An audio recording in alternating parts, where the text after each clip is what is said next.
I just got so into like what exactly are tabletop role-playing games? What do they do well? What excites me about them? And how can I create things that bring that out for other people? And so like that's the thing that has always been the biggest proponent for me in designing things, is like, how do I create the most interesting experience for whatever this thing is? My name is Jeremy Gage, and welcome to the Draw Your Dice podcast. This is an educational show involving all things tabletop role-playing industry. Listen alongside me as we hear from creators, entrepreneurs, and supporters about their personal best practices, principles, and philosophies. I encourage anyone from the budding game designer to a seasoned publisher and everyone in between to sit down with us and enjoy today's episode. Hello, everyone. Welcome to the Draw Your Dice podcast. My name is Jeremy Gage, as you heard in the intro, but as always, today is never about me. Today I've brought a very amazing guest. You know, this person has been fabled throughout the series just because of one particular episode. They are game designer. They are content writer. So, you know, if you're looking for someone to update your lore, give you a little bit of extra oomph, hire them. They're also one of the many faces behind Good Luck Press. I would like to welcome to the show, Seb. Yay, thank you. Hi. That was such a triumphant welcoming. Thank you. Seb, it is a pleasure to have you on the show. Thank you for having me. I'm so excited to be here. This is actually the first time I have ever been on a podcast. Shut your mouth. I get the exclusive. I can't shut my mouth. It's a podcast. I have to talk. Amazing. Well, so then, since this is your first time, feel free to go as long as you want, but would you just give a brief introduction of who you are to people who may not know you, or to any of the listeners who have not listened to or seen any of your games yet? Give an introduction of the internet. And also, any plugs, marketing bits. I want you to get hired, make money, let people know what they can find you for. Okay, thank you. Hello, I am Seb. As Jeremy said, I am a game designer. I'm also a writer, both for tabletop. I've done a little bit for video games, and also I like to just dabble in fiction and interactive fiction. I love stories and I love telling them. I'm also one of the two people with Will Yopes that runs Good Luck Press. We are a small press run out of Toronto that we're just starting up. We have a lot of great games that we're looking forward to bringing you. Right now, we're working on my game, which is Dwelling, which is on Kickstarter right now. Very exciting. And then also Will's game, Torque, which is successfully kickstarted. They're working away at it. It will be out soon. I get to see special sneak peeks all the time because I work with them. So it's great. It's delightful.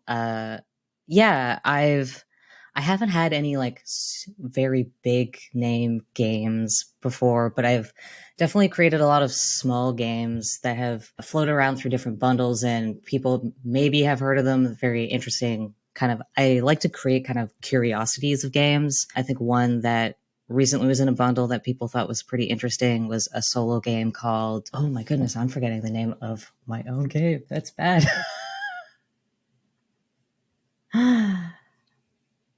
Portrait in a Room of Mirrors. There we go.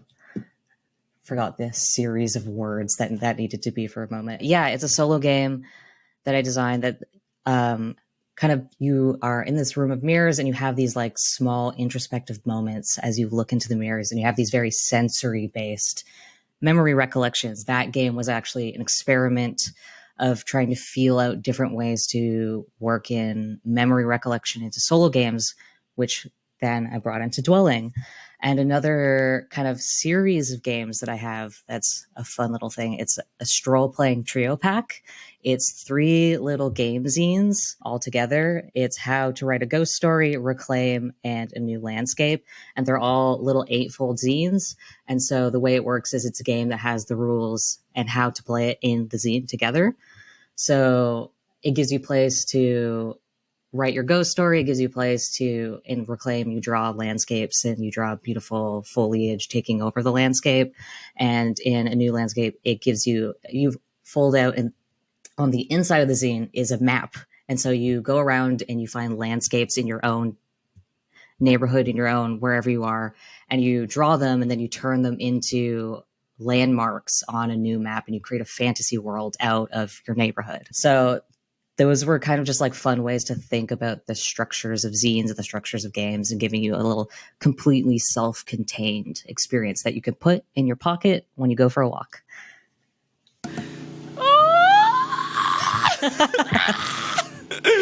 Oh, this is gonna be so good. It's amazing because mainly we're gonna be talking about dwellings today, possibly also as like a Kickstarter bump here. So I'm hoping that if you're listening, please go support the game, go back it. It's great. I've had the pleasure of being able to read through it. I myself am going to throw some dollars at this because only success is the way for here. But in hearing about that game and reading Dwellings, it seems like you almost have a natural intuition towards,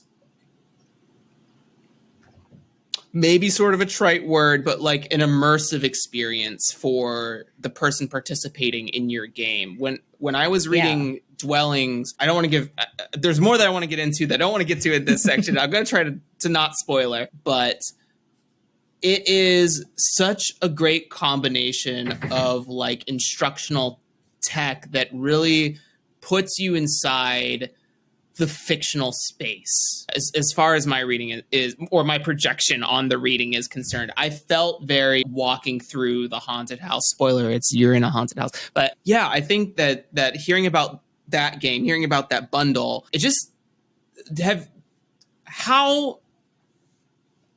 Sorry, my mind moves at like 10,000 miles an hour, so I answer my own questions very quickly.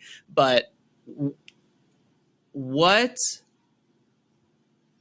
immersion? Why this natural intuition immersion? Like, what are you looking for when you create games like this? So it makes me very happy to say that I can make immersive experiences, because I would be upset if I was bad at that, because I've been doing it for a while. So I have a very interesting background in that I am not new to games, but I am new-ish to tabletop games. I've been a player and a fan for a while, but I haven't gotten to designing it until the last few years. But before that, I had a background in video games, new media, and installation art.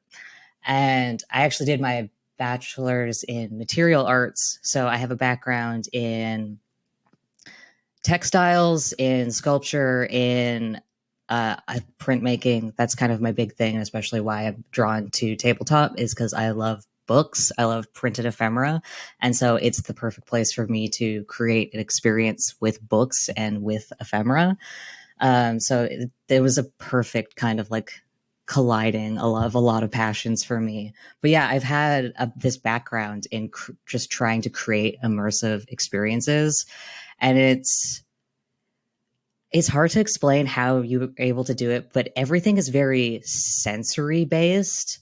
And I think that's the best way to like really create an immersive experience, because a lot of people can maybe see this in Dwelling in the way that I describe how you experience a room. A lot of it is very sensory forward. From Dwelling is very interesting, and that is also written in the first person, and so you're already like being put into this narrative, put into this game in a first person perspective, reading these like kind of flow of thought of someone experiencing a room, experiencing a ghost, experiencing a memory.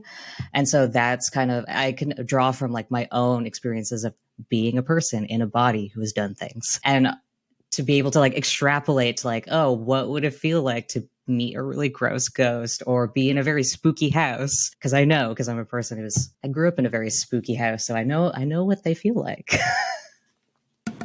Oh, I love that. I can't wait to get into it. But before that, as an additional icebreaker, also, hey, listeners, I may put this at the beginning of the episode, but in case I forget, there's construction happening above me. So if you hear sounds, it's that. And this episode is being sponsored by this roofing company because they get to say so. But as an additional icebreaker for the listeners here, what's been sort of, you talked about that you have a little bit more of a video game background, but like what's been your journey up to being a tabletop game designer? Like what was maybe the first game that sort of got you into the industry or into the hobby? And then what was maybe the first thing that also primed your brain and be like, ooh, I could make a little something. I could write something up. Could you walk us through that journey? Yeah, I feel like I had a very atypical introduction to role-playing games, since I do know that a lot of people's intro is playing D&D and having your youth D&D group. There was a D&D group in my high school. I was not allowed to play because I hung out with one of the guys in the group's girlfriend, and if we were in the room with the boys playing D&D and we were too rowdy, we were not allowed to join the D&D group because we would not take it seriously. So I never got a chance to play D&D in high school because apparently I would never have taken it too seriously. I know it's a very funny experience to like be banned from a high school D&D group because I would not have taken it too seriously and would have been too rowdy. I don't know. I just like to. I was a teenager. I just wanted to have fun. I'm gonna scream. Yeah. I'm coming off mute to say how ridiculous that is. Anyways, Sep, continue. Yeah, but I ended up having a much better, more fun experience later on. And I think I was probably 20 at this time. I had made some new friends who are largely involved in video games, and then one of them was like, "Hey, some of us also like tabletop games. Would you like to play one?" And I was like, "Oh, I've heard of this, but I've never played one." And so a friend of mine, he set up for mostly new players, a World of Darkness Changeling the Lost game. And so that was my introduction, and it was so much fun. He ended up wanting everyone to have a good time, be like, we're going to make this more story focused. We're not going to care too much about nitty gritty rules and stats and stuff because we just want to have a fun time together. And he really understood that getting new players into a game, if you can really hook them at fun role playing and being a character and a story, they will learn to appreciate crunchier stuff later on, but you kind of don't want to scare someone away with be like, and you have to buy a whole bunch of dice and you have to learn how to do math really fast. And so that group was really fun. We had played like this very grim, dark Changeling the Lost campaign that ended up expanding. And so at first it was just a small group of like 4 new players. And by the end, before it eventually unfortunately dissolved, there was about a dozen people that was equally split up between new queer players, a bunch of boring guys that only wanted to play D&D and were kind of mad that we were in character too much and were telling too many stories, and they were mad that we weren't rolling enough dice. And then incredibly seasoned LARPers who could just like steal a seat, could make the game so fun for us. And I was just like, eventually, unfortunately, the campaign dissolved because a whole chunk of people left because they're like, we just want to roll dice. We don't care anymore. And then the LARPers got too busy with their LARPs. And so eventually the game disbanded, but it was so fun. And I was just like, oh, these LARPers are so cool. I want to go hang out with them at the bar where they're drinking imaginary drinks because they do it. They look so cool and they're having so much fun. And so it was kind of nice to have just like these like seasoned LARPers and like queer tabletop players like take me under their wing and be like, we know what you like and we'll show you what you like. Don't worry about the weird guys in the corner playing D&D that just want to roll dice. We know what you want. And that was my introduction. And I eventually later on did play D&D with friends. And then we all got bored of it eventually because we just wanted to do things that there was just too... There's a point with the system where you're trying to change too much of it to fit what you want to do that you're like, we can just be playing a different game. We should just play a different game. So we've been playing different games. And since then, we've played a bunch of different games. I used to run the like kind of like one shots for everyone where I was just like, today we're learning a new system in one go. Let's go. And so that kind of helps my game group learn a lot more new systems really fast. And now we're just like, what do we got? What can we play? Let's run with it. And it's really nice to be there now. Oh, God, I want what you have. I want what you have. If my players are listening, I don't actually think any of them listen to this podcast yet, which is unfortunate. But, you know, let's do the one shot learn it weekend. You know what I'm saying? Let's just do the dang thing. That sounds very amazing. What was the first game that sort of got you to design, or what was the first idea that sort of percolated within you and got you to design like tabletop games? Yeah, I think for me it was being able to play a lot of Powered by the Apocalypse games, because that was a structure that like, okay, here is a lot of games that are built on this like base structure. And with the one shot like group, that way we could like learn games really quickly, because it's like, okay, it's just kind of different changes, but a lot of the same core like math and how things function works. So like as I started like looking at more systems and understanding things, I'm like, oh, okay, yeah, maybe I can do this. And so there is a local games not-for-profit here in Toronto that I am a part of. I've been volunteering and organizing with for 8 years now, called Damage at DMG. And it's focusing on helping get, it's mostly video game focused, but the last few years, they've been trying to get more tabletop stuff. And I've been part of one of the co-organizers that does all the tabletop programming for them.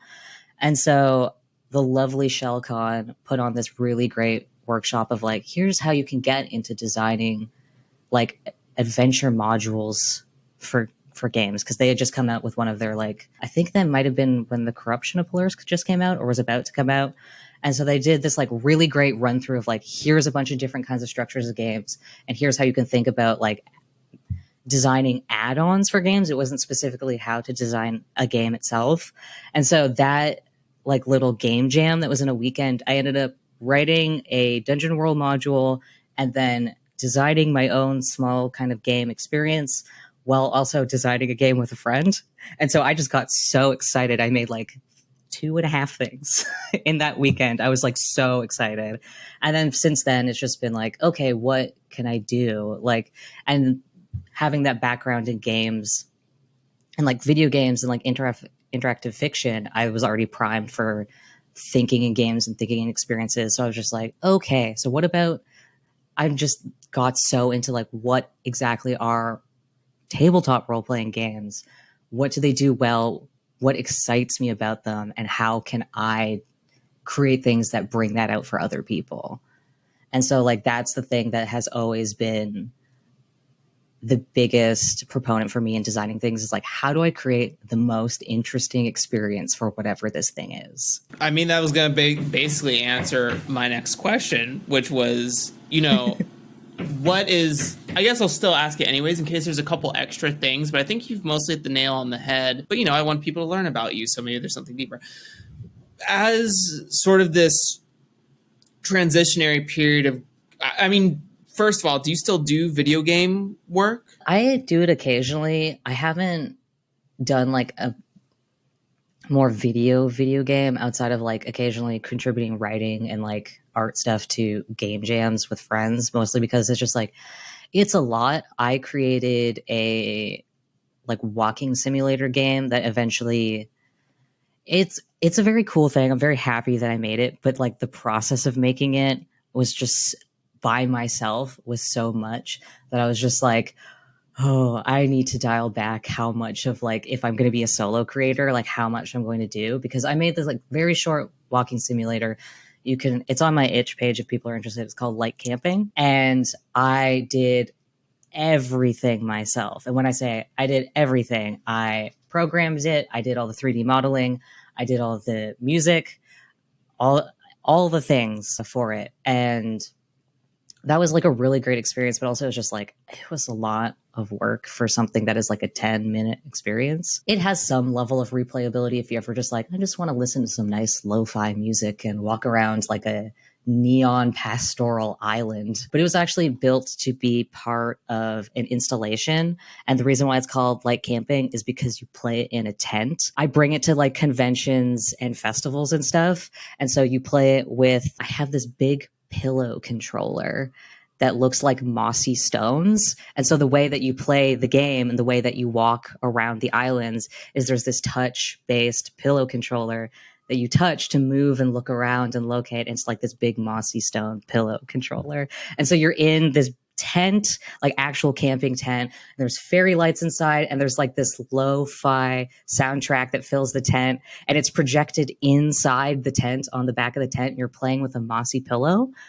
And you just have this, like, it was built because I've gone to so many video game conventions. I think like I've had so many just like moments of being like so stressed out at like, I remember at one point I was like at PAX East, I was like, I just need a quiet corner. And there wasn't one. And I was just like, I need a quiet space, please. And so I was just like, what if I made a game that was intentionally just a quiet reprieve that could be put in these very busy, busy places? So anyone that's like, I'm stressed out, I need to take 5, and you could just take 5 and then go in this tent that's like a little soundproofed because I put blankets over it to make sure no light gets in. And it helps with the projection, but also helps with the sound. And so you just go into this nice little tent and you have this nice little moment. You listen to very meditative, soft, lo-fi music, and you look at a very beautiful, there's a sunset that loops on the island, and you can just walk around and look at stuff. And it was supposed to be just like this very chill reprieve from like busy conventions, busy festivals. And so like that was so fun for me to build, but also it's just a lot of work. And also bringing like installation work, I got good at it after a while of like, I can fit the whole installation into 2 duffel bags and enough to be a carry-on in planes, and I could jet off to places. At one point I went to LA for a weekend, showed it off, and then had to go home and move, and that was really rough. So I got really good at it, but it's like, that's just like a lot of like video games and installation work. And I'm like, what is something that's a bit more sustainable for me as a creator as well? So it's like games that have high immersion, great replayability, but also just like for me, it's like easy for me to like really put myself into it in a way that's not going to burn me out, because that's very important to me as a creator. Is like, I want to create things that are sustainable for players, but also sustainable for me, because I don't ever want to make something that I'm just like, I can't keep showing this game because I can't keep just hauling stuff places and showing it off, and I'm so tired. Like, I've gotten really good at it. Like, I can now, because of it, set up a tent in under 5 minutes. I can set up the whole installation in under 15 minutes, which some people are like, oh, they'll show up and they'll be like, oh, do you need help with this? I'm like, don't worry, I got this. And they'll just watch me set up a tent and a projector and a whole video game. And it's like a sound system. And they're like, what are you doing? I'm like, I've done this so many times. Oh, I can't hear you. Oh, don't talk to me, Chief. I'm in the zone. I can do this by myself. Holy shit. I feel like we could just unpack that for the rest of the episode. Couple of follow-up questions to that. One, for a process like that, how long was like the creation period? For that, it was about, I'd say like 9 months. It took me like 6 solid months of just like almost full-time-ish working on just the game to finish it all up while also going to school full-time. A bad thing that I've had to do is like being a working artist, be like, all right, I'm finishing up my undergrad, and also I need to show this game at 3 different like festivals this summer while I'm doing summer school. And so I've like unfortunately pushed myself past my limits a few times in like getting things done. But yeah, it was just like working on the game itself and doing all the work. Took me months. Luckily, the actually building the installation thing was not as long as a process of just like figuring out what worked. But the funny thing about things like that, and I guess games in general, it's like it's an iterative process. So every single time I have set up that installation, I have learned to do it better. And that's kind of like a fun thing with like games and stuff, is like every time you design a new one, or especially with like play testing and things, every time you like look at something, having all the knowledge up to that point, you're like, oh, here's how I can do things better. Here's how things can go be easier for me or easier for others, and like, or more interesting or nicer, or you kind of like have all that accumulative knowledge that like it never goes away. It just like you can learn things each time you do it. So I perfected the like nice tent setup after a while, but like the first one was a little jank, but it took me about like 3 months to figure out like what is good with like spatial limitations and like conventions, and like right kind of like blackout curtains that didn't crumple the tent, and like how to make sound good. Yeah, I had one curtains that were like too heavy, and so like I threw them on and just the whole tent just collapsed, and I was like, uh-oh, this isn't gonna work. So it's just like having to like a lot of trial and error over time and figuring it out.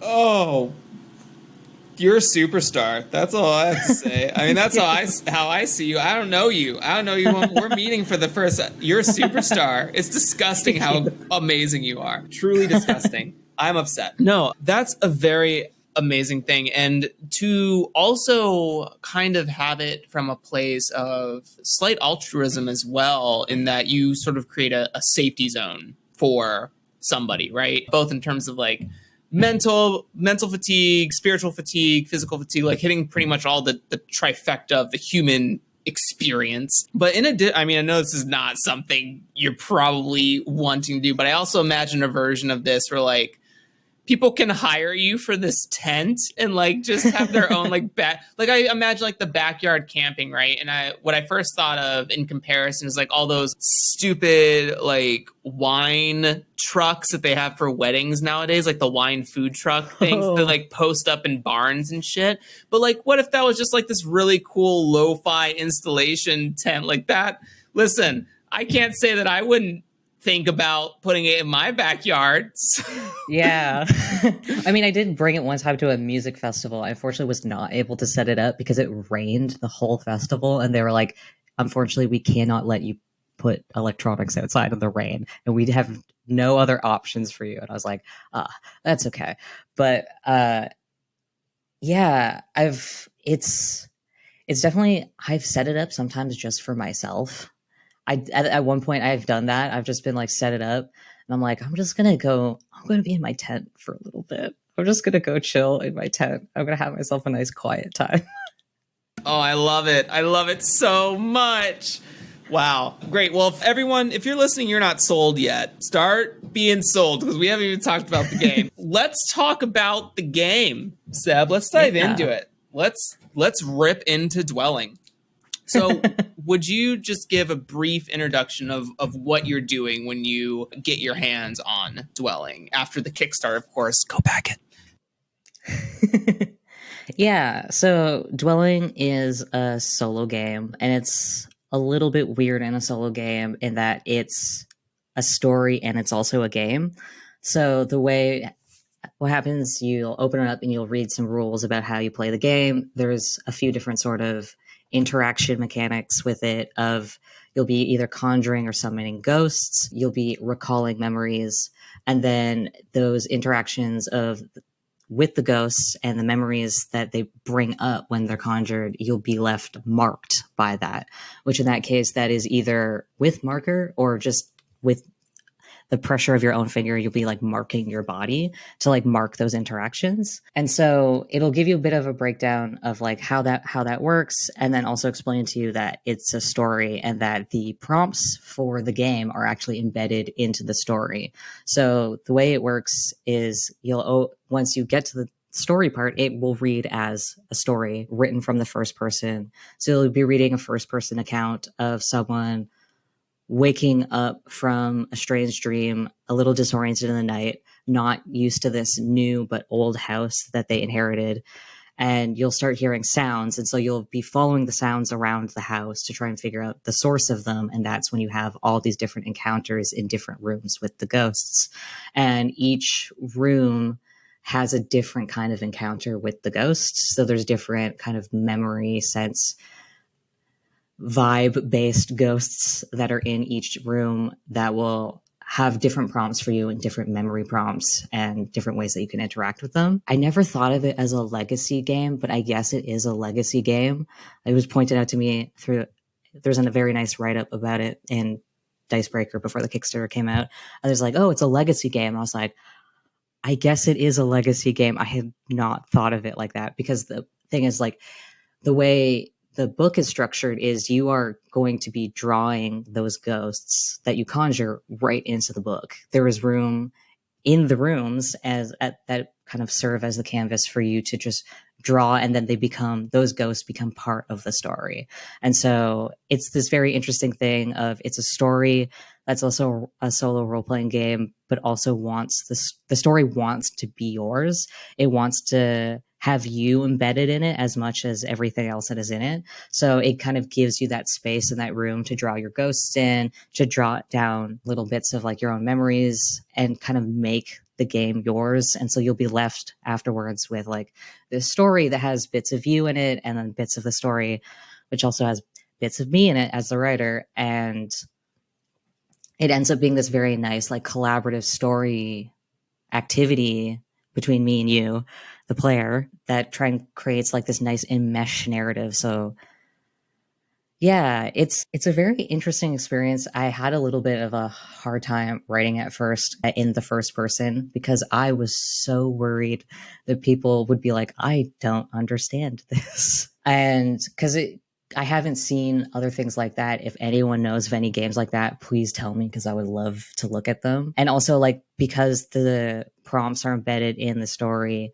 it never like is like, okay, you walk into a room and here, la la la la, and then it stops and it's like, and now it's time to draw a ghost. It doesn't do that. I tried to use through like very careful language and very careful describing of encounters, so it reads as a cohesive, repetitive kind of language saying, this is a prompt now, this is a time to draw a ghost, or this is a time to remember something. And that was such an interesting experience to think of, like, kind of like narrative design for role-playing games. And solo games are great for that, because you have a lot more control over what a thing is, because you're essentially, as the designer of a solo game, you're kind of like GMing experience for one, if you can think about it like that. But in this case, it's me. It's just like, I view myself as like someone who is a collaborator and wants to tell a story with the player. And so I wanted to like give enough room for that to happen, but also like I didn't want it to like break character, I guess, of like be like, I'm telling the story and then now I stop to tell you how to tell the story, because I wanted maybe that voice and that tone and that kind of like flow of thought to maybe lead into the player's writing, so it'll become like a much more cohesive and flowy story at the end, even though it is the player's words, because they themselves will be writing from the first person and their own train of thought. And so it just becomes this nice collective kind of like conversation of a story once it's done. I think there's so many cool things that you're doing on many different layers.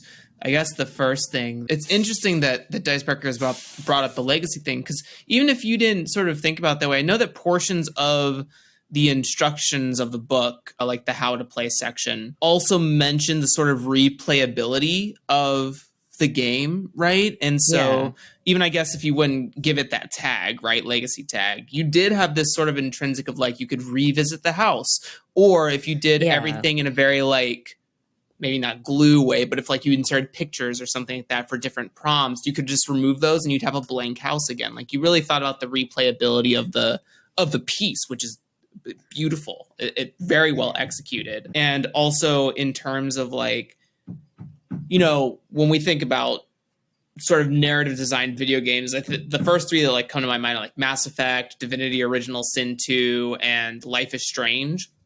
And I think Life is Strange has a really good way of like giving you the option prompts to be the character and answer the questions that NPCs are giving to you.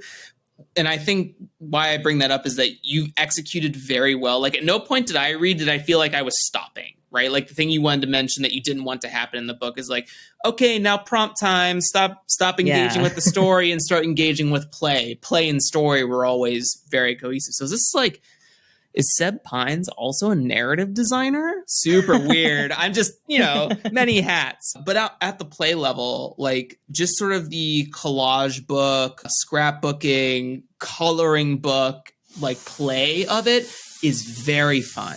Is very, very fun. Like it just brings you back to that child and wonderment. At least for me, anything I'm saying is through my own projections and experiences. But for me, as I see it, as very like child and wonderment. I know it has much more adult tones to it, but I just think the engagement of play is very wonderful. And I mean that in like the in wonderment term, not just like the amazing term of it. You mentioned that you is this from your sort of, what is it called? Installation background? Like, were you already thinking about this thing? Like, do you feel like those are pieces in your games that you already sort of naturally gravitate towards creating? Yeah, I usually with games, I try and create something that like has an approachability, many different kinds of like the same experience.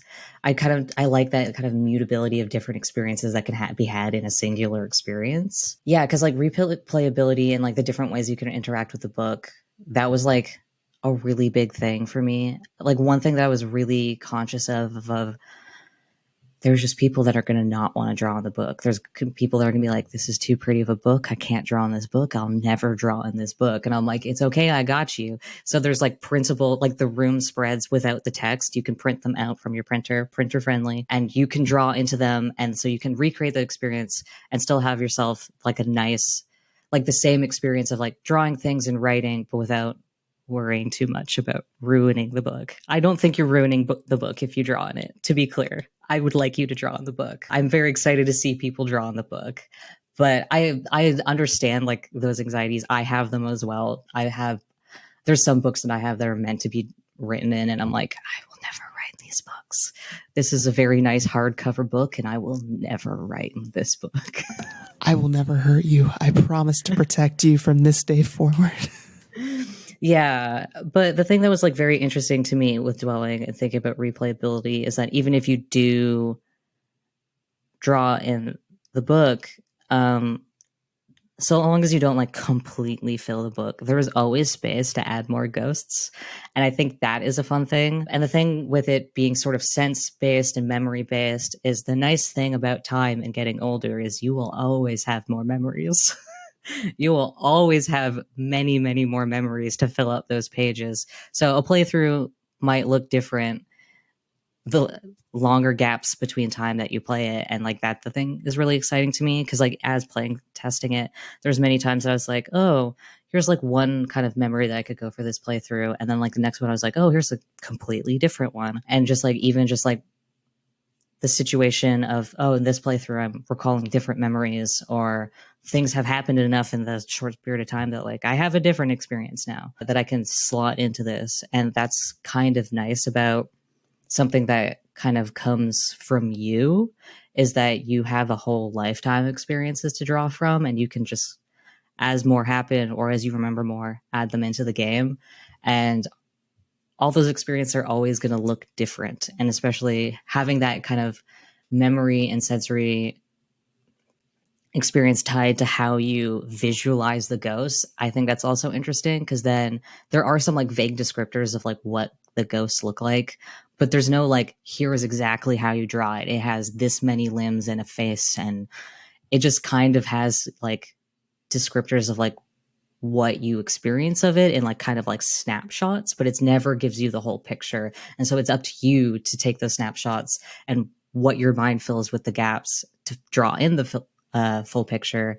And the nice thing is like, it will always look different to everyone. And even you looking at it later, it'll probably be different too, which is kind of nice.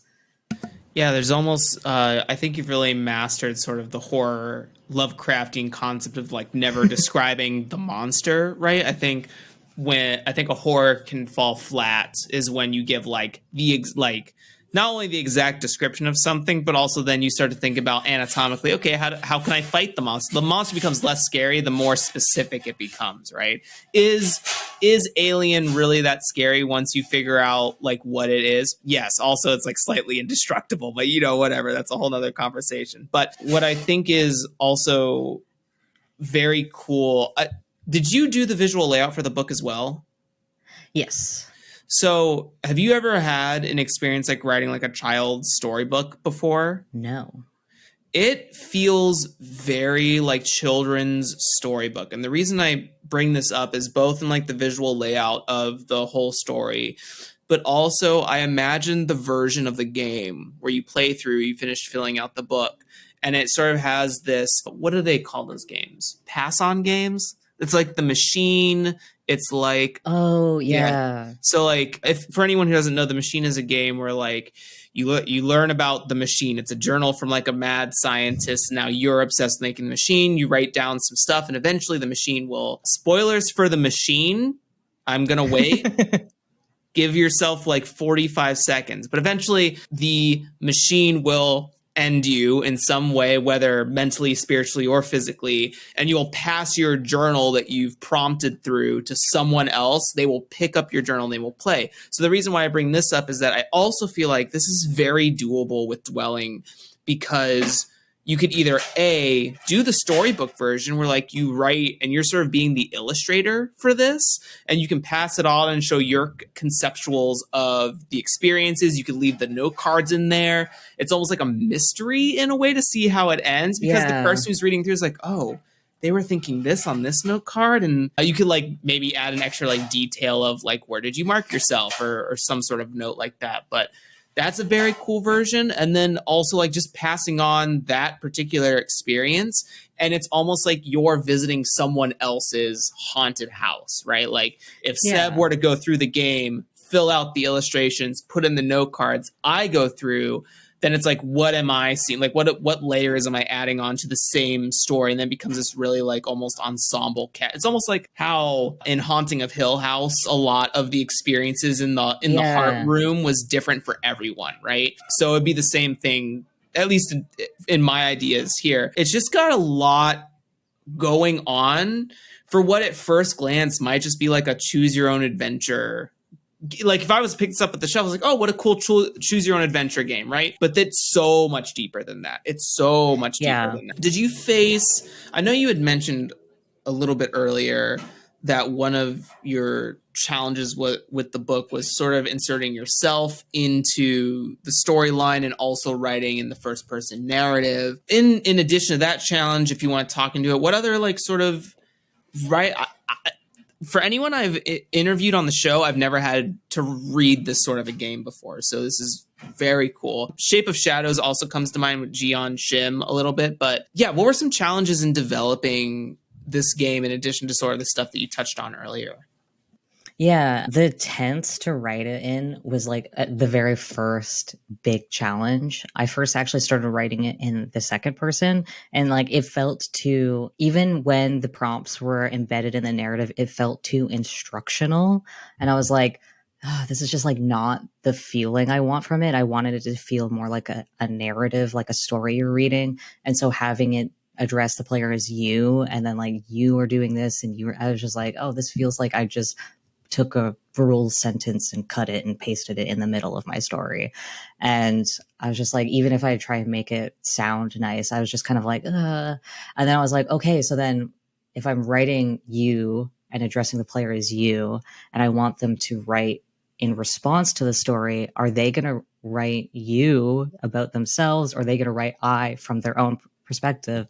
I was like, okay, if I wanted it to be a story that continues, it can't just go you and then switch to I. That doesn't make sense. That's not a cohesive story. I mean, it could be interesting, a story that switches tenses, but for this purpose, I'm like, that just seems confusing. And then if they're writing about themselves in the second person, I was just like, that's kind of weird, of like addressing myself as you. And I'm like, then that creates a distance from themselves and their own experiences and memories. And I'm like, that's kind of not what I want, because I wanted it to be more immersive. So that kind of like that use of the tense, like really, it just put a big wall. And I was just like, I talked to so many people. I'm like, does this make sense? I was just like so upset about it. So I wrote about a third of the game in the second person, and then I deleted the whole thing. I was like, starting from scratch. And so I rewrote it in the first person, and it took a lot of fine tuning of getting the prompts right and the language right. And one of the hard things is like one of the early play tests I did, people were just like, your story is good. And so sometimes I forget I'm reading a game and I just think I'm reading a story. And then I read past all the prompts. And I'm like, that's a great compliment, but although that's a huge problem for me as a designer, because I'm like, I need you to interact with the game. I'm so glad you like the story, but also I need you to play this game. And like, that was a very nice problem to have. So I'd had to like that's where the visual design and a lot of the more physicality of the book was able to help me and help like break up the text. So like the text for prompts is formatted differently. There's little iconography, like reminders in the paragraphs where there's a prompt. So if you see them, something's going on. And that kind of like finding those like little solutions to things was very nice, and trying to just help guide players through and make sure there wasn't any more stumbling blocks. Yeah, the thing with like auto bio, so I have a part of this game as like an extension of like my experience as an installation artist, but also I did an MFA in interdisciplinary studio arts, but specifically game design and like book arts. And so I did all this work on like autobiographical art, because that's like a thing that's very interesting to me. And especially autobiographical game design is very interesting.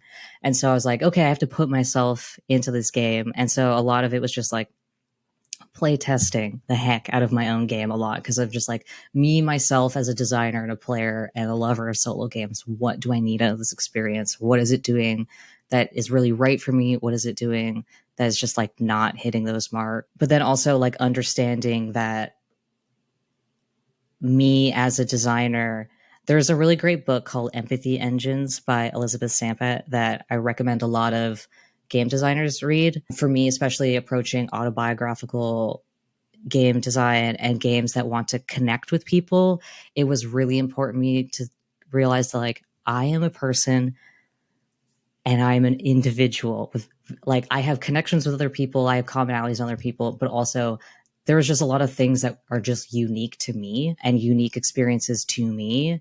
And so in first iterations of the game, I was trying to be like, what are universal life experiences? And the reality is that's not a thing. There are a lot of things that a lot of people experience that seem universal, but at the end of the day, they're highly specific to you and contextual to what was going on to you at the time. And so trying to treat certain experiences as universal, that like if you make them vague enough, everyone should relate to them, you find that not really anyone will connect to them. It's definitely something I've experienced with other games and like art in the past. There's a lot of times when people are like, it's a universal experience. People should understand, everyone should understand this art. And I'm like, I don't connect to this art. I'm sorry.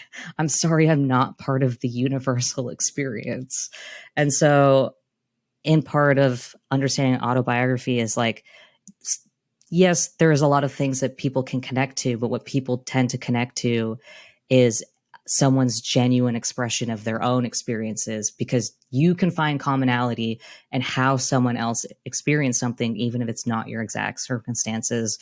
So in the case of like experiencing, I think one of the things is just in the game is just like very tense dinners. It's just like some people have had those of just like weird, tense, passive aggressive dinners where everyone is just like chewing on their words as much as they are the food. Like everyone's experience, but like not everyone's experienced that. So I was just like, I'm just going to write from what I know and like my own experiences and put that in there, and people will be able to connect to the bits and pieces of it, because I'm not like putting the whole picture out there as this is a universal experience that everyone knows. I'm just like, here are the select pieces of me and this experience in this specific memory that you can probably, some of these notes are going to hit for you. And so like, that's how I was interested in finding connection with people, is just like try to tell as authentic as an experience as possible. And it's that authenticity and like that really attention to detail and the specificity of like a memory or an experience is what people will latch on to. Because if you try and be like very vague, accommodate for every iteration of everything and experience to make it universal, it's not, I think it honestly, in a lot of things I've seen, it's fallen flat. And so I think a really, especially great thing for like designers to just like really put themselves into a game. And like, I know a lot of designers like, well, my experiences are not like other people's experiences. So how will anyone ever understand? It's like, don't worry, we can figure it out. People have like really great range of like understanding things outside of themselves.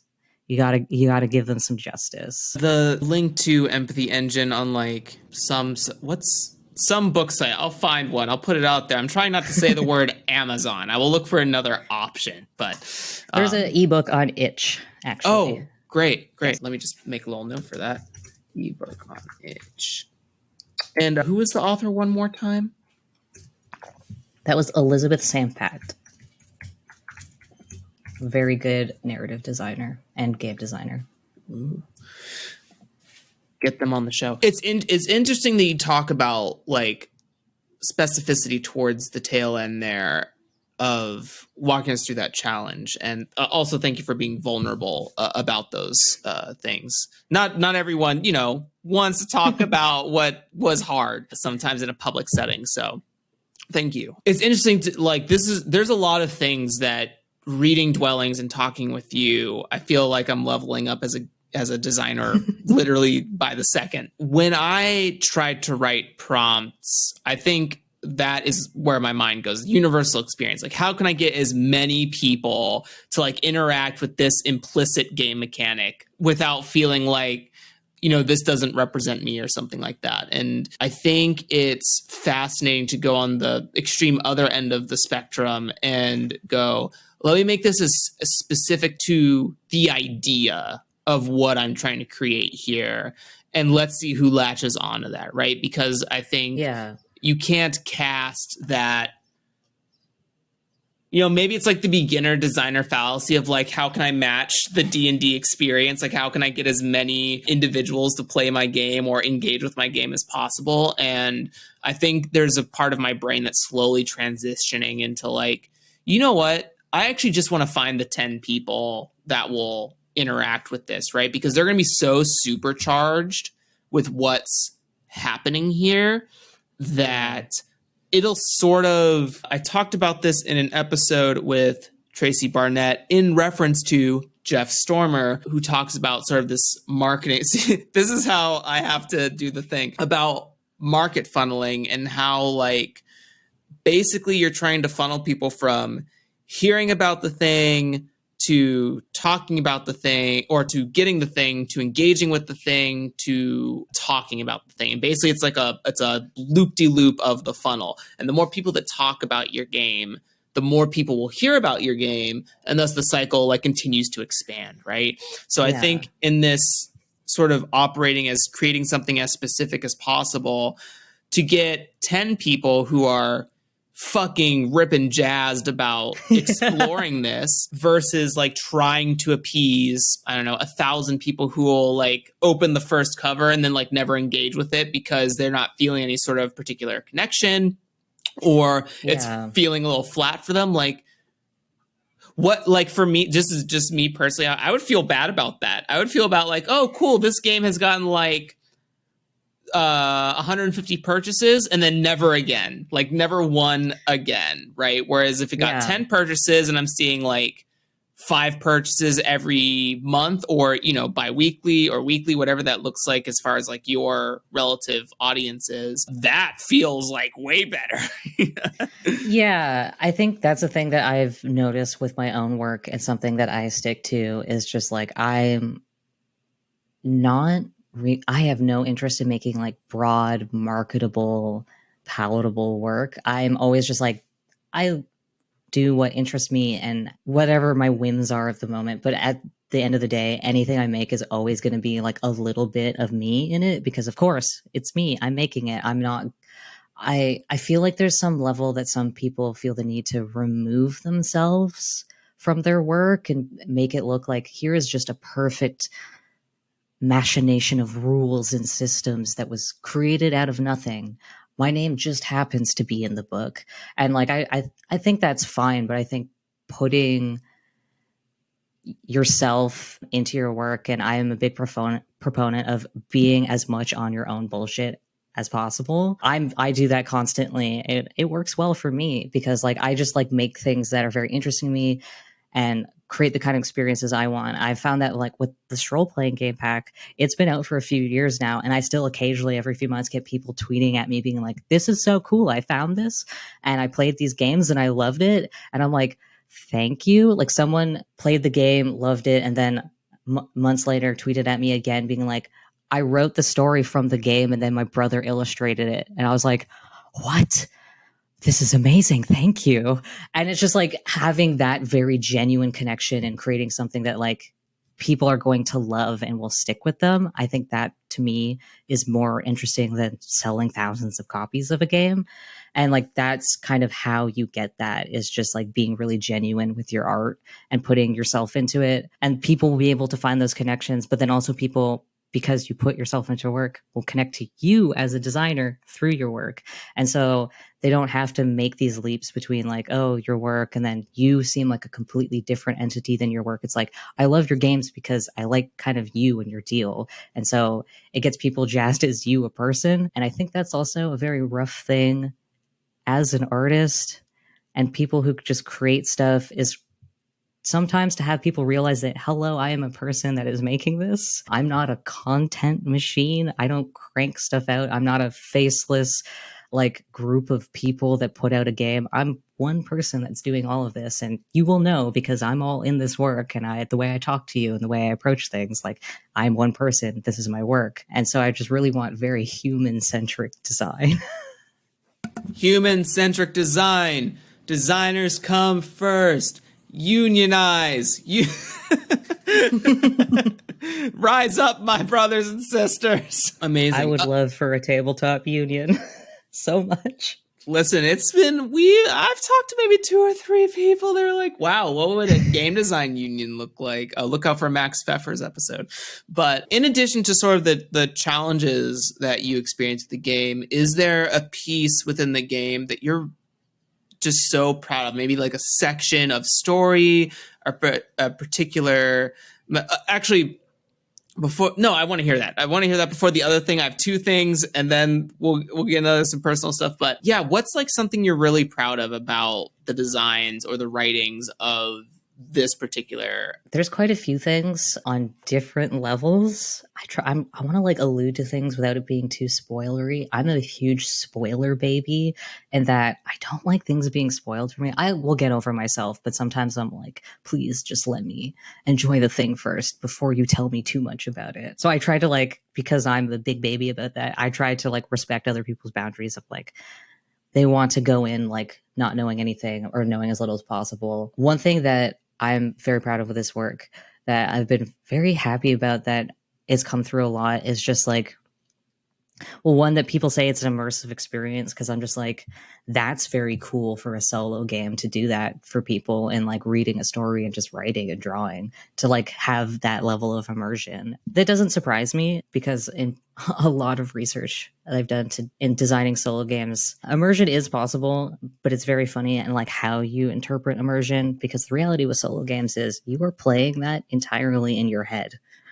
So that was also a big thing of like how I viewed designing this game, is like, okay, 80% of play is not people writing or drawing. It's in their head as they're reading, as they're thinking, as they're remembering, even after they're done playing. That's why Dwelling has an epilogue, because there's been times where I played really long solo games and I got really into it, and then it just kind of abruptly ends, and I'm like, what do I do with myself? It's like that feeling when you finish a book and you don't know what to do with yourself anymore, and you're just kind of like, I'm lost. I'm out at sea now, and I don't know what to do with myself. So I wanted to have something that kind of like eases players out of the interactive experience back into the narrative, into a way that kind of gives it some level of like finality after the conclusion of the game.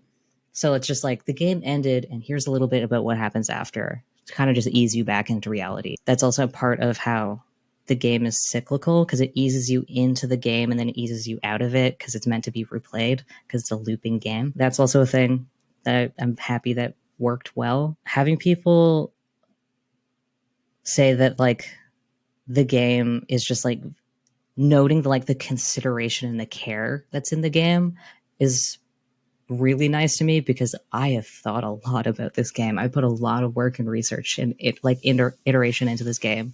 So having people be like, yeah, this is a game that it's a horror game, but it's a horror game that really cares for its players. And part of that is the safety tools that I designed for it, which I really like those. There is a specific, all my safety tools. So there's 2 safety tools. It's the key, a bookmark, which is just a nice little way of checking in with yourself.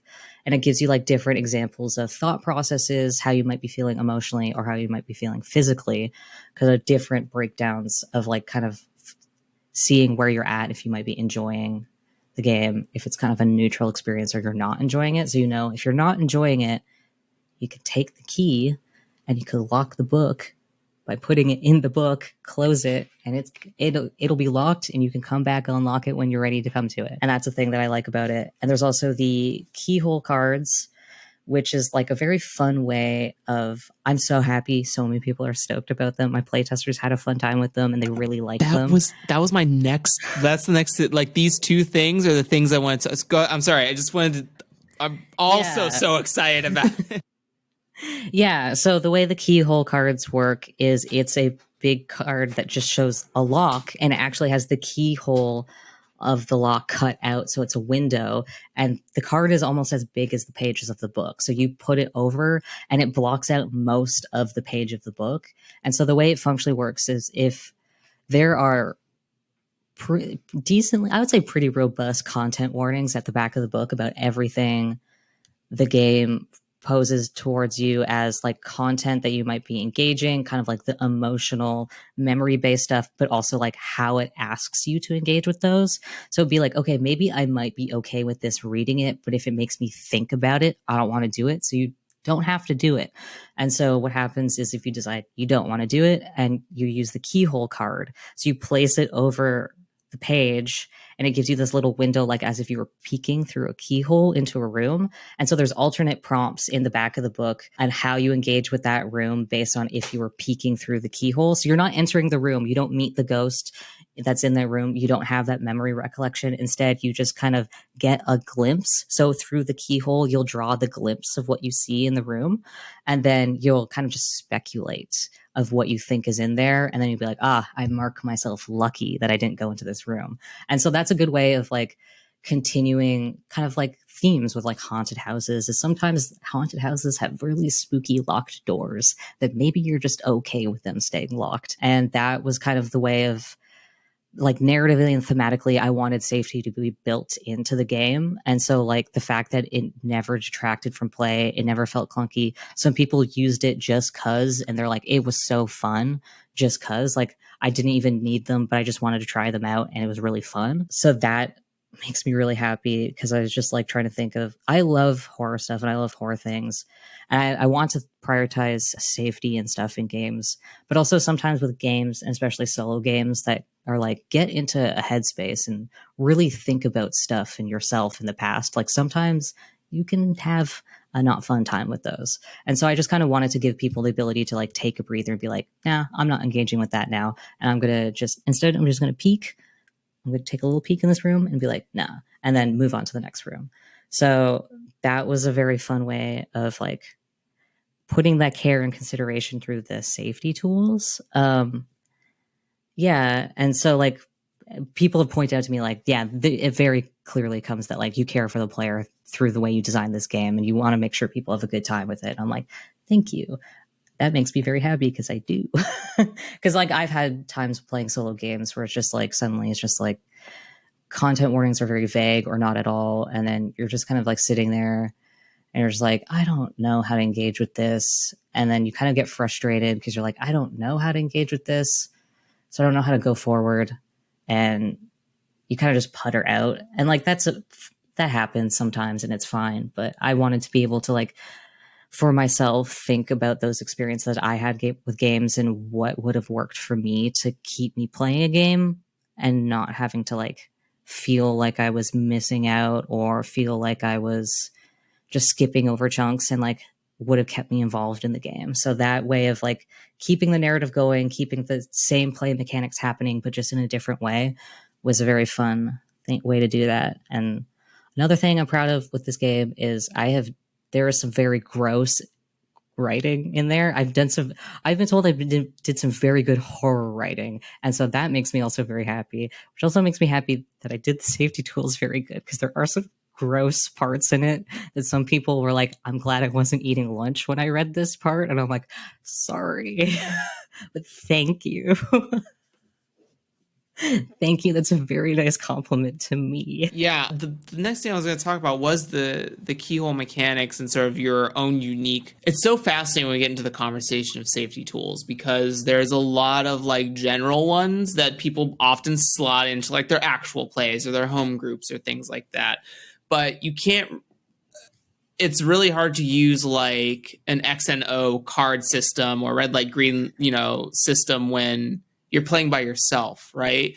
So yeah, I think it's really fascinating, both in a conversation of like, what do safety tools look like for solo games, but also what potentially are like safety tools people could design for their games specifically, right? Like just going beyond using other people's tools like the rewind system or I'm sorry, the scene system or like X card things. It's like what actually could be more resonant for your personal game? Because not only will you create something that maintains the play experience of the game, although I guess in some cases on the opposite end, someone could argue with the fact of like, well, to use something different that is not immersive for a group style game does bring like the play experience to a stop, right? Like if it's not, everyone's like ejected. So I would totally write that as a pro, like using someone else's tools. But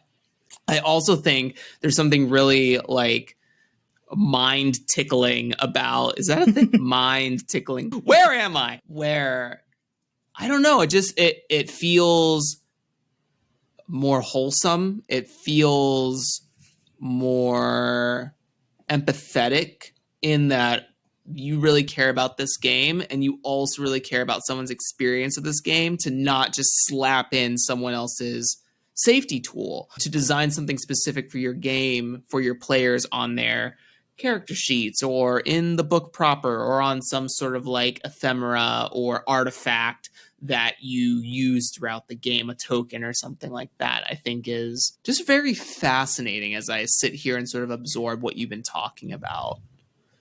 Yeah. Well, with solo games, it's a little bit tricky with safety tools because you're only accountable to yourself. Like, it's not like in group play where people can check in with each other if you see someone having like they're maybe not as attentive or they seem not okay or whatever.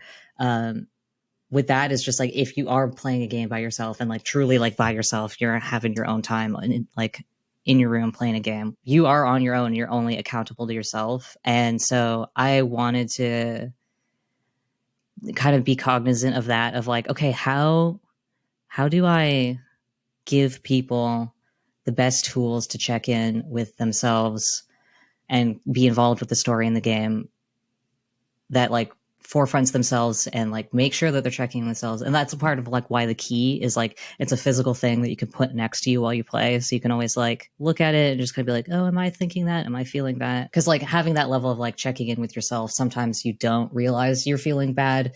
Because I know there's definitely been times when I've been playing games in the past to be like, oh, I'm not really feeling this anymore. I'm not having a good time, or maybe I'm not feeling great. And you just kind of be like, want to shrug it off or be like, oh, whatever, I'll just push through and I'll finish the game. And not that it like always like causes harm or whatever, but sometimes it just ends up having not a fun experience of the game because you just like pushed yourself through an experience that you weren't feeling. And so even from a standpoint of like, if you're just not feeling it, I would rather you just take a break. And I want to be able to like life hack without you having to take a DBT course, kind of give you some skills to like, here on a bookmark is how you check in with yourself, how you're feeling, and if you need to take breaks. Because at the end of the day, I just want you to have a good time with this game and not feel like you have to like push through it to finish it in one session or push through it to just finish it at all. Or do things and engage with it just because it's there. Like, and if you don't do a certain prompt, then you're missing out or you're missing part of the story or the game. I wanted to always like give players options to just kind of go at their own pace and do things their own way. And so solo games are hard with that because it's like hard to anticipate anything that could ever happen in a game. I tried to like, I would like them like, is there a way I can do this? No, there's no way I can anticipate anyone's reactions to any of my games. And like, there's like definitely like a learning experience with like play testing. There's like things that there's some rooms that I thought would be fine. And then there's like one specific room that actually got cut. I cut it from the game because I was like, I'm just not going to put this in here. That one playtester had a rough time with it. And they're just like, yeah, I had to like stop after this and then come back to it. And I was just like, oh, whoa. And like, that's also like a part of like writing things that are like autobiographical is like, if you put too much of yourself into a game and it's content that maybe is not fun and it really reaches people, that's not ideal of like someone else now having a kind of tangential bad time. So yeah, there's no way I can anticipate everything, but I kind of just wanted to give as much agency to the player to make the decisions for themselves, what they want to do, how they want to play the game. Because I think safety tools are very important in games.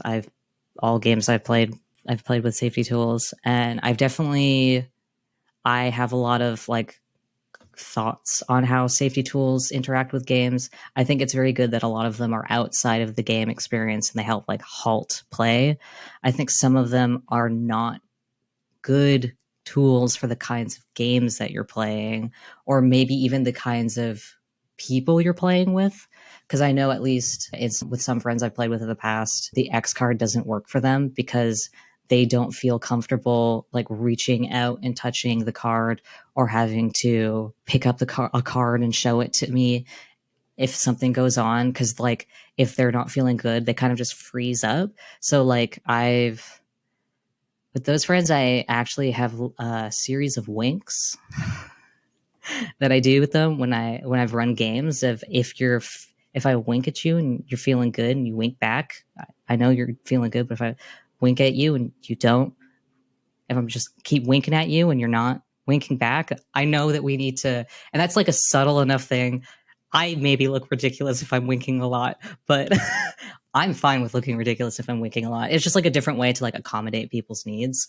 Like there is some level that like safety tools and safety needs to be like a play culture thing.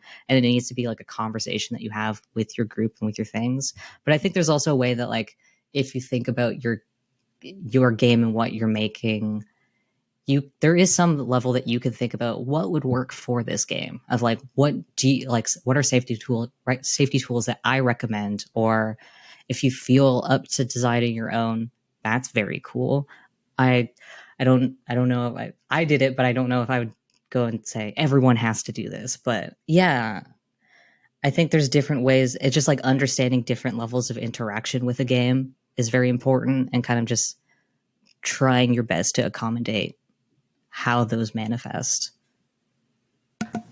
I think ultimately all I have to really say at the end of this is what a goddamn triumph this game is. What an absolute fucking goddamn triumph. The link for the Kickstarter will be down below in the show notes for everyone to get the game, back the game, go find the game, get the game again, buy it twice, buy it for a friend, gift it to somebody.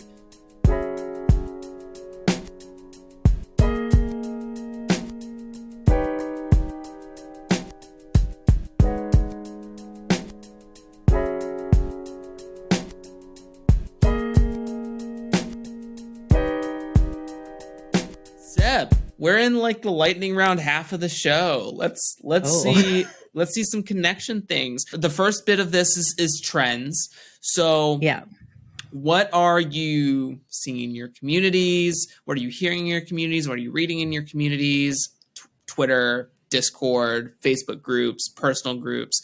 What's some stuff that's like keeps popping up? They're like, oh, that's really interesting. Or, Is there something that you're seeing in the scene that you're feeling is being detractful that you want to caution people against?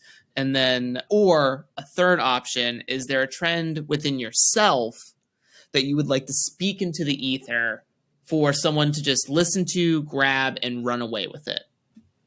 Oh, okay. I mean, as larger things, I think there definitely is like a trend of more solo games. Unfortunately, as of necessity of how we play right now, which honestly has been nice for me.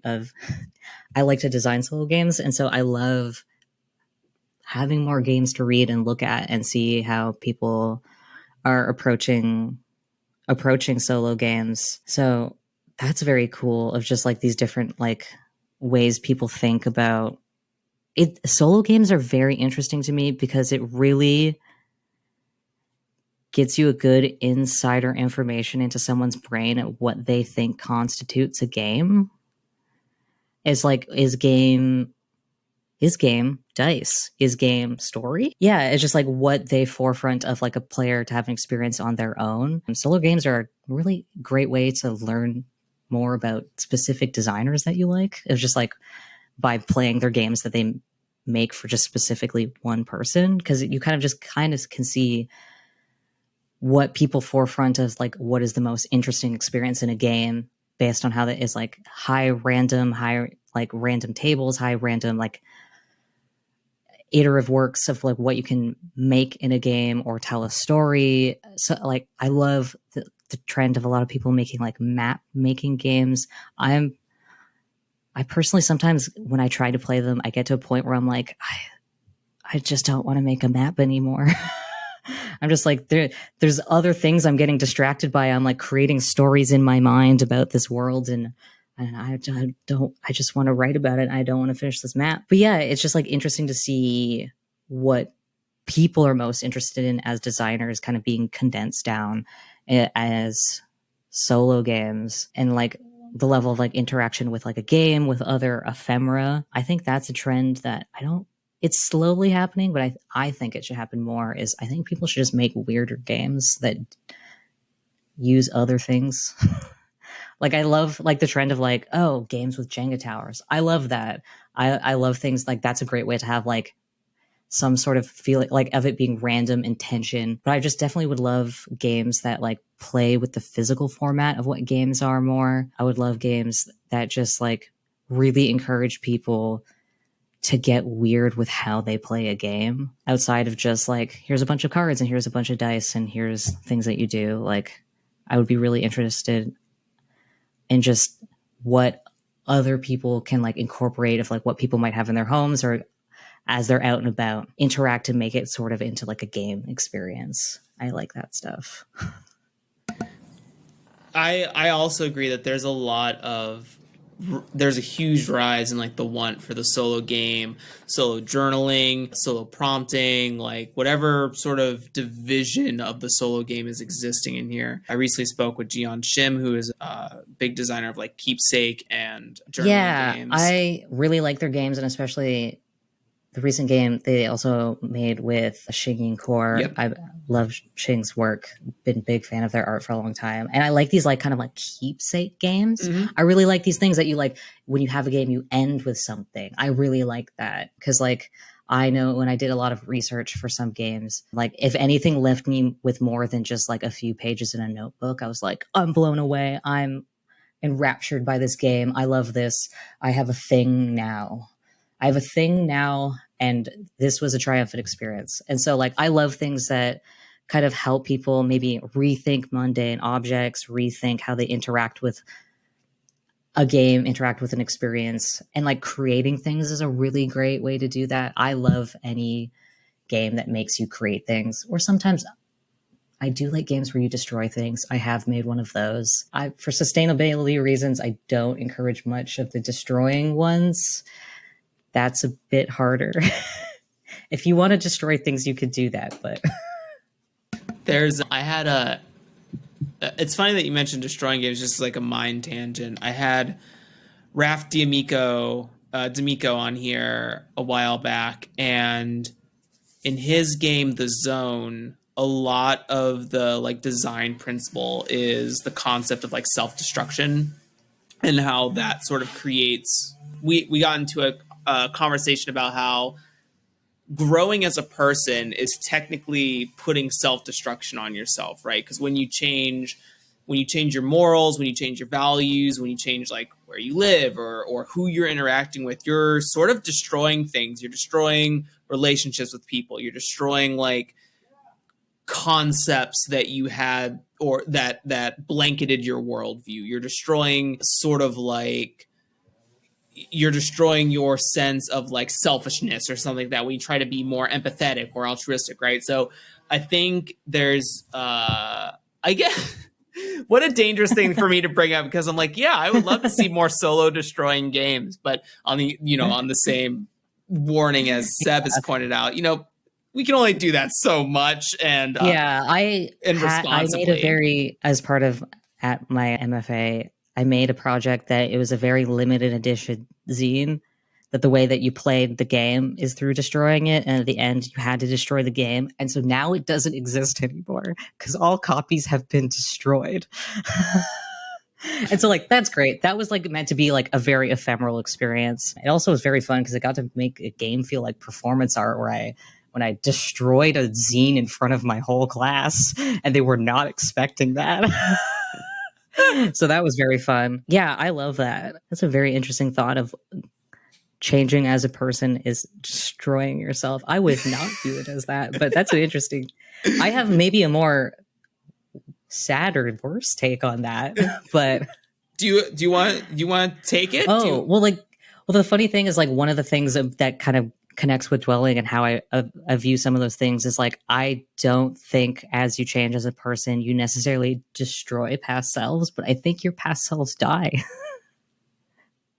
And you will always you will always have like, essentially, like, I have like a little short twine game about this, about like being haunted about past ghosts of yourself. And I like, cause that's also like a thing of my done research into autobiography and hauntology, and the idea that every time you write about yourself, you're creating a new ghost. Because I've always thought of like, that's an interesting thing of like, I've never felt like there's always been me, but it's just been different versions of me, but they're always just like, it's not a me that exists anymore. There's me's out there that are dead now.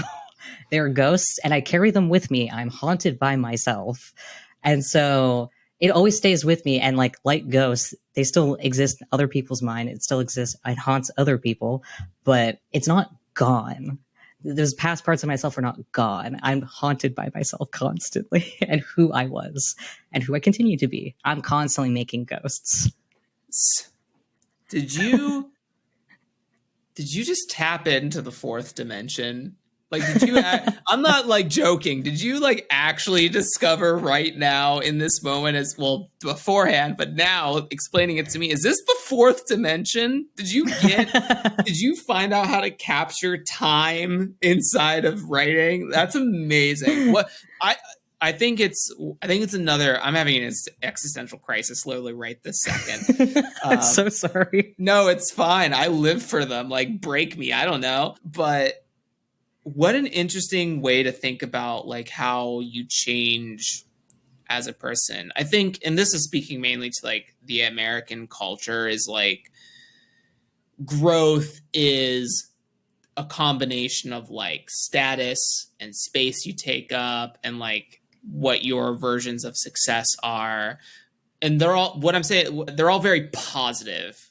Like they're all very positive in their manifestations. I am really attracted to these ideas of growth on the negatives. And I don't mean like in a way that is damaging to you as a person. Like, this is not a conversation about like being self-destructive or self-annihilative in a fashion that is like endangering your life or the lives of people you care about, or maybe even people you don't know. Like, not endangering people, but this concept of like destroying these pieces of yourself or pieces of you that die and become ghosts, or like I think I like yours a lot more mainly because of the remnant that is your past self. Because it's when you destroy when I think about destroying something, I think about its removal, its non-existence.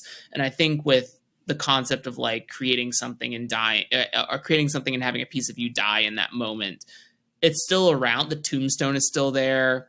That essence or energy is still present in that creation of that thing. It's almost like you're creating the loop of creation and destruction in that moment, which is really, really fascinating. This is getting super philosophical for me, and I love it. But yeah, so the only reason I'm so fascinated by it is because I've been thinking a lot. I play a lot of trad adventure games, so like I play D&D with people. I've gotten hip to this game called Emberwind, which is like a sort of not well-known crunchier system.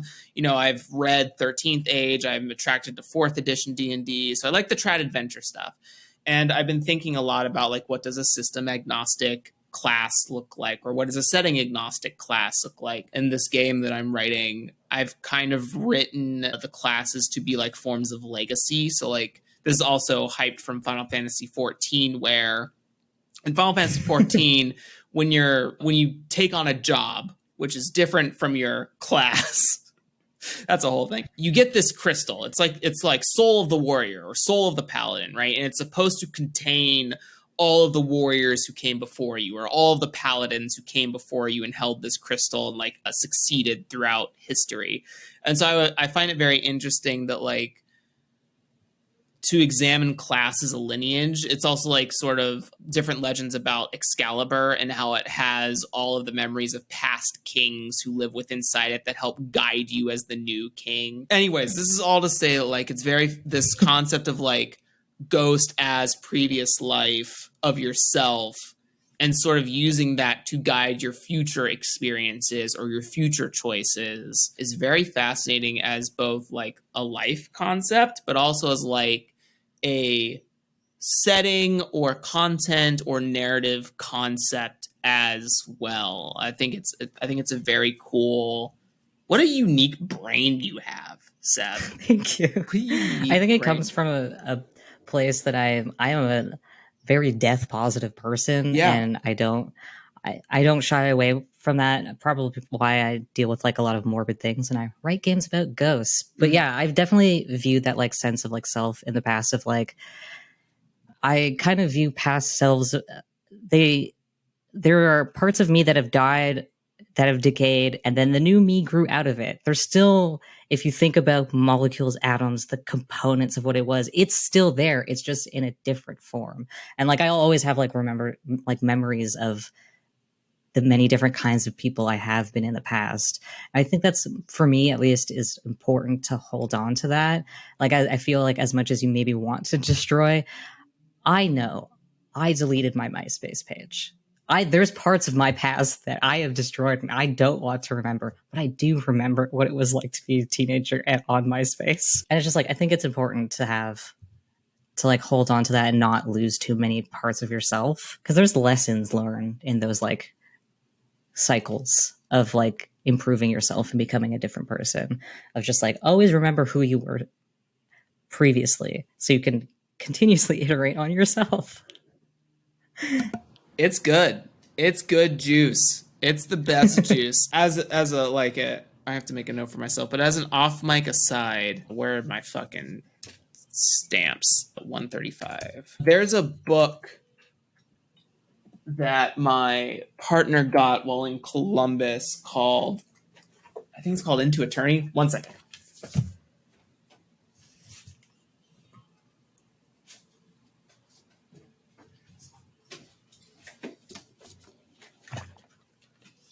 This might be a collector's cover, but it's called From Here. This is fucking mirrored. Oh, I want to read that book. Caitlin Doty.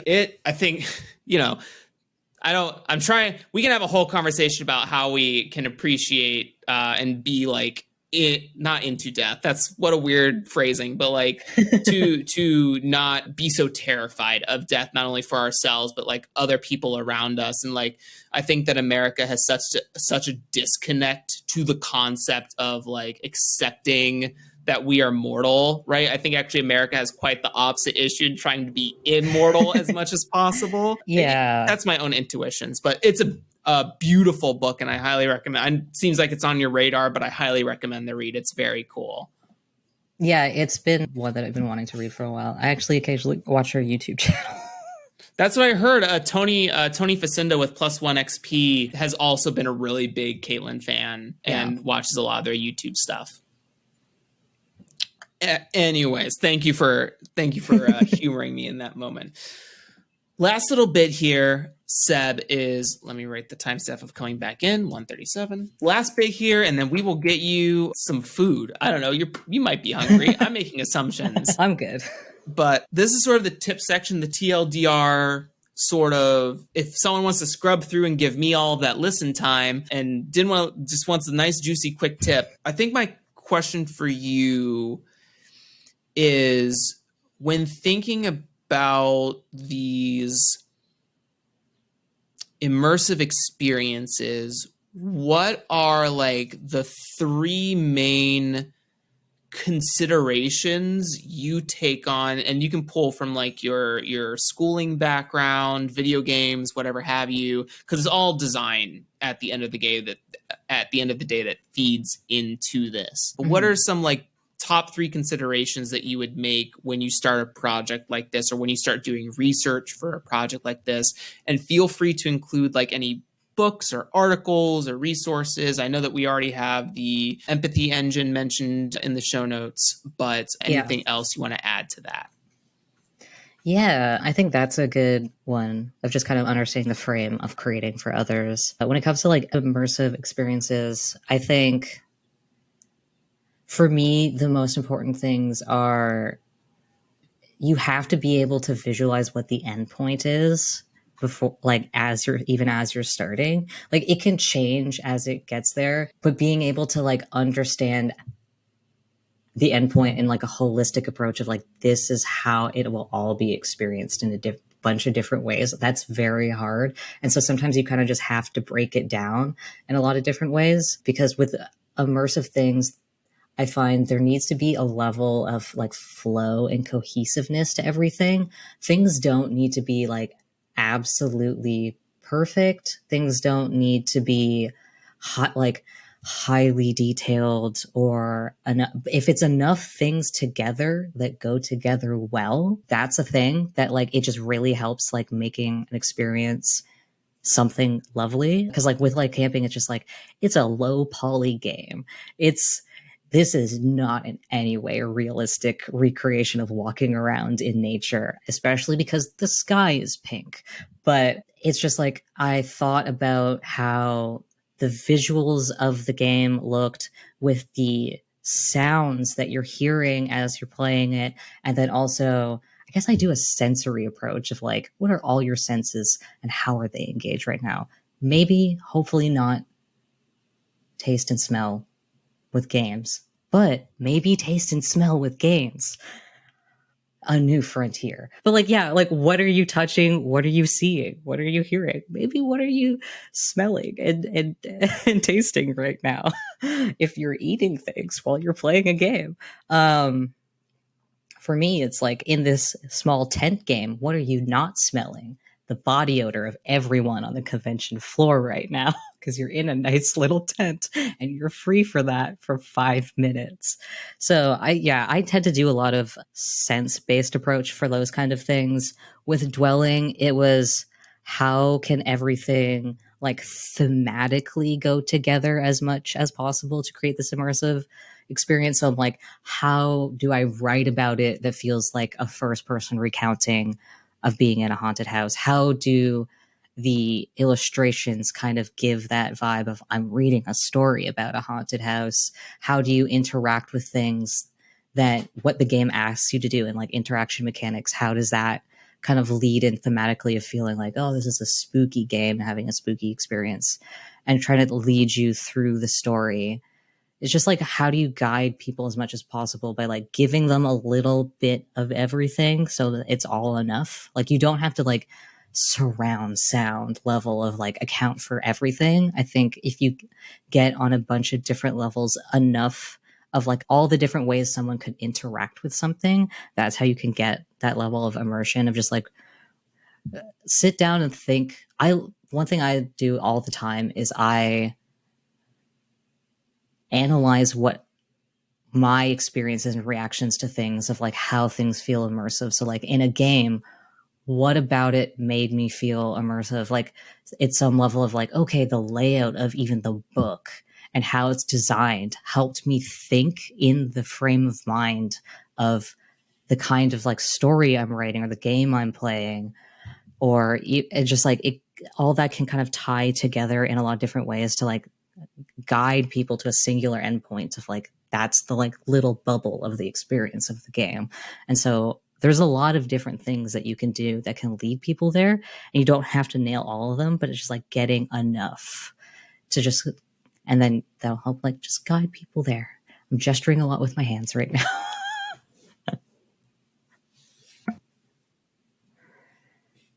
Oh, you're muted still. Sorry, the button is heavier than it looks like on this goddamn. Yeah, so sort of like to sort of sum up what we've heard here, at least what I'm understanding, just to make sure we're on the same page. You know, what does the end goal of the experience look like for the person who's going to engage with this? Consider the senses of the fiction and how you translate those things to people, and, you know, new frontier of sense and smell and taste, figure it out, and then analyze and sort of record what the specific interactions that culminate your personal experience in the immersion from whatever piece of media you're, and seeing if those things are replicatable in your own projects. Cool. Yeah. Great. Yeah. First of all, figure out smell and taste. Wasn't there snozberries, right? Like, figure out the wallpaper. Tasteable wallpaper. I'm gonna gag. Someone licks my dusty ass wall. I mean, I'll try and figure out like scratch and sniff games. Yeah. That sounds awful, but I'll figure it out. What does a gelatinous cube smell like? You tell me.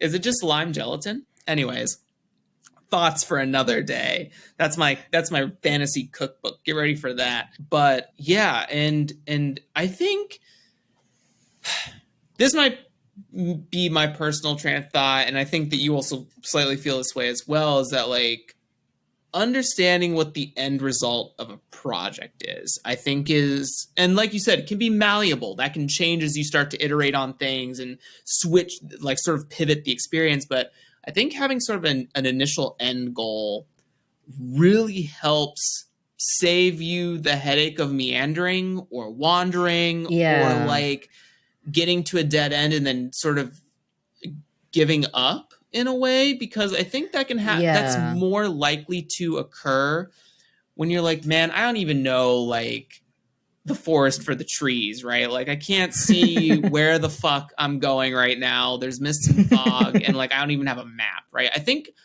for this analogy, the map is really important, and there are a lot of different ways to get to the little hobble inside of the mountain, but you know, your goal is the little hobble inside of the mountain. Unless you find that you don't need the cheese that's created there, then you can sort of pivot and go to the caves that are underneath and getting the cabbages that grow in the darkness. Is this a picture that I'm painting for you, listener? Go ahead and tell me which one you went to go get. And what's also, I had Randy Lubin on here a while back, who does a lot of like LARP and sort of physicality style games and figures out those experiences and those immersions. And one of the things that he really like brings to the table when he starts designing something is he watches his play groups and looks for the most heightened experience and then captures that and iterates on that experience, right? Because he's like, okay, if this is what resonates with people when they execute my game, how can I make that happen again and again? How can I bring those things closer together and kind of cut away the, you know, the shop. I don't know, I don't like the shopping episode of any D&D game. I'm not a fan. So how can we minimize shopping? Is that an out of session thing we all do? Like, hey, you all have gold at the end of this session, text me what you want and we'll put it in your character sheets, right? Is that a way to do that? And sort of bringing all those resonant experiences together. So in solo games, if you're finding that these moments are resonant for you in horror stories or adventure stories or romances, if that's like a dating sim, Also, is there a solo game dating sim? There probably is, but like I've not heard of a solo game. There has to be. There has to be a dating sim one. I don't know where it is, but I would love to get the person on here who's created it. But if it's not out there and you haven't seen it, that's a free idea. You don't have to pay me. But, you know, what are those heightened moments that you're experiencing in those solo games? Because those might be the heightened experience. Those might be something to point towards or capture when you're trying to translate that. Both capture, transcribe, and translate those things to the person who's engaging with your experience.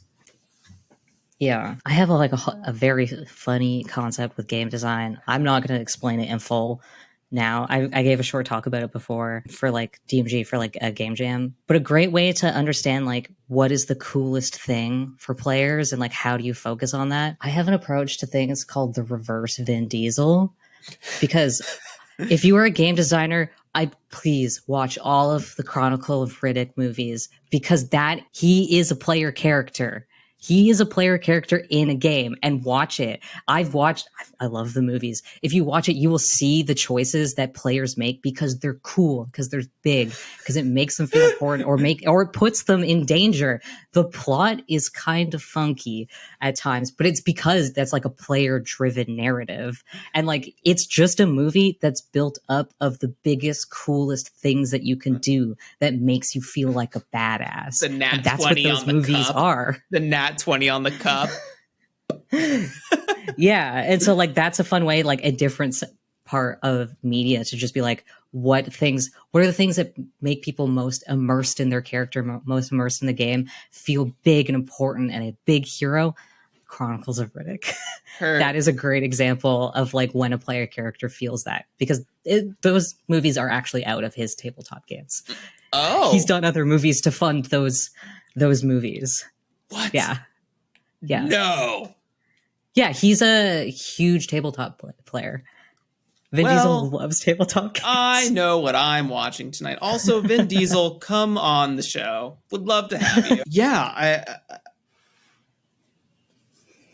I think in tandem with what you said way earlier about being specific in your design, and also like going gonzo about there's a thing in acting, for anyone who doesn't know, I went to acting school for a very small amount of time, theater stuff, but it's one of the phrasings that we use is it's always easier to take away. It's really hard to give someone more. And basically what that means is like when you're acting on stage and you're sort of like a contained character and you're not providing a lot of body language, like the person in the back row has no idea what's going on, because they either have to be able to hear you or they have to be, or I'm sorry, and when they hear you, they have to be able to sense through your tone what's going on. But the other bit of it is like they need to be able to see your body language from 200 rows back.